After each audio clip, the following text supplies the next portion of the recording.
In the beginning, God created the heavens and the earth.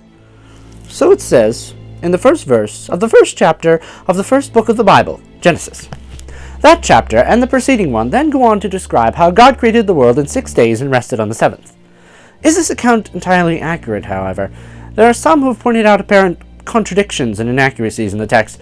Do these contradictions actually exist? Or is it just a misinterpretation or misreading of the text? Well, let's take a look, shall we? The order of creation in chapter 1 is as follows. On day 1, God created light and separated it from the darkness. On day 2, he created the atmosphere that surrounds the earth. On day 3, he created all the dry land and all the vegetation on it. On day 4, he created the sun, the moon, and the stars.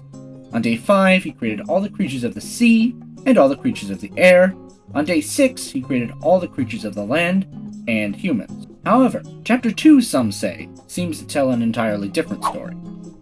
Chapter 2, verse 7 reiterates the statement that God created man, but the verses that follow then go on to describe God's creation of the plants and animals. Verse 9 says, And out of the ground the Lord God made to spring up every tree that is pleasant to the sight and good for food. Later on, in verse 19, it goes on to say, Now out of the ground the Lord God formed every beast of the field and every bird of the heavens.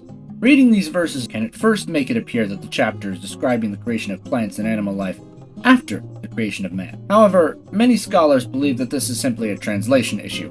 The Hebrew word originally translated as formed can be used in both its perfect or its pluperfect form. So if we translate it in its pluperfect form, we get, The Lord God had formed. So as you can see, this is a seemingly difficult problem with actually quite an easy solution.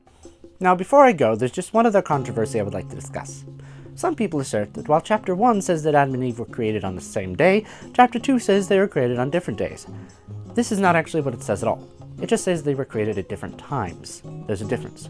For instance, while you were watching all those graphics just now, I went and made myself a cup of tea because, well, I like tea. However, it is morning, and tonight I could make myself another cup of tea. Then tomorrow I could say that I made myself 2 cups of tea. Same day, different times in the same day. That's all the book is saying. Adam and Eve were created on the same day, but different times in the same day. Thank you for watching this video. Let me know in the comments below if you have any suggestions for topics to cover in any future videos.